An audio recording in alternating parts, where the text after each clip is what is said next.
La química la tenim dia a dia al nostre voltant sense donar-nos compte. Molt sovint només tenim en compte els elements de la taula periòdica com a química, però hi ha coses més enllà dins d'aquest àmbit.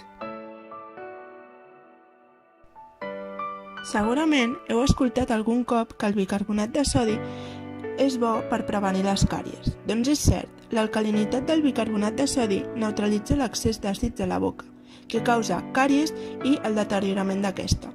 També és un agent antimicrobià. Després tenim la sal de taula, dissolta en un got d'aigua tèbia, que aquesta manté la boca lliure de bacteris i elimina l'enganxositat de les càries.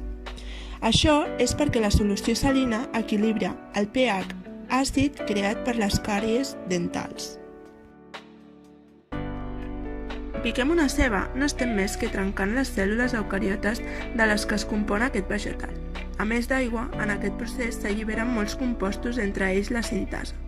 Aquesta, després de diverses reaccions enzimàtiques, es torna volàtil arribant als nostres ulls i en entrar en contacte amb l'aigua present, en ells generarà petites quantitats d'àcid sulfúric, que motivaran que el cos activi els seus mecanismes de defensa, és a dir, les llàgrimes. Per això, quan piquem ceba, plorem.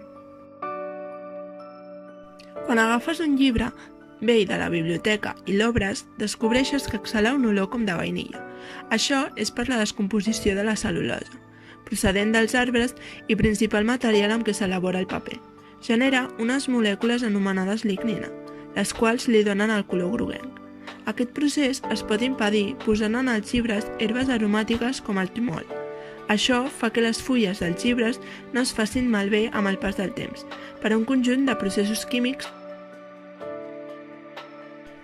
Com ja heu pogut veure, aquests són alguns exemples de com la química està present en alguns aspectes quotidians de la nostra vida, així que tan sols dir que la química està en tot allò que ens envolta.